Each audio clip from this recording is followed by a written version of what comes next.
নমস্কার বন্ধুরা, simple life with প্রতিমা অন্য একটি ব্লগে স্বাগতম জানাচ্ছি। আশা করি তোমরা সবাই ভালো আছো আর আমরাও ভালো আছি। আজকে সকাল সকাল চাউমিন বানাবো। চাউমিনগুলি সিদ্ধ করে নিয়েছি, তারপরে কড়াইতে তেল গরম করে নিয়েছি, পেঁয়াজ কুচিগুলি ভালোভাবে ভেজে নিচ্ছি, তারপরে মাশরুম আর টমেটো দিয়ে ভালোভাবে নুন, হলুদ, জিরার গুঁড়া, লঙ্কার গুঁড়া এসব দিয়ে ভালোভাবে ডিম দুটা ফাটায় দিয়ে দিচ্ছি।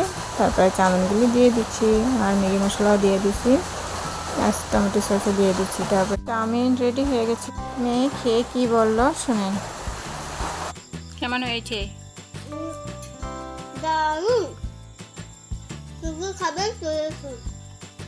ঠিক আছে। তারপরে চুল পরে তার জন্য তেল বানাচ্ছি। তেলটা লাগাই দেখি, ভালো হলে অবশ্যই জানাবো। তারপরে দুপুরে রান্নাবান্না কাঁকরোল ভাজি আর ভেন্ডি ভাজি। আজকে দুপুরের মেনু ভেন্ডি ভাজি, কাঁকরোল ভাজি, ডাল আর ডিম সিদ্ধ। এই ছিল দুপুরের মেনু। খাওয়া দাওয়া কমপ্লিট করে নিলাম আমরা সবাই মিলে। খাওয়া দাওয়া কমপ্লিট করার পরে দেখো বৃষ্টি পড়েছে, দেখো ঝরঝর বৃষ্টি পড়েছে। আর বৃষ্টির আওয়াজ শুনেই বুঝে যাচ্ছে যে অনেক বৃষ্টি হয়েছে। তারপরে আমিও বৃষ্টি দেখতে দাঁড়ায় বৃষ্টি দেখতাম, তারপরে ভিডিও করে নিলাম।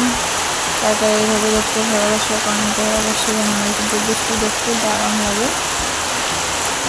আর এইভাবে বৃষ্টি পড়লে বারান্দাতে দাঁড়া আমি বৃষ্টি দেখি। তারপরে সন্ধ্যাবেলা চা খেয়েছি কেক দিয়ে। ভিডিওটি ভালো লাগলে লাইক করুন আর শেয়ার করে দিও। পরবর্তী ভিডিওতে দেখা হবে অন্য একটা ব্লগের সাথে। আজকের জন্য টাটা।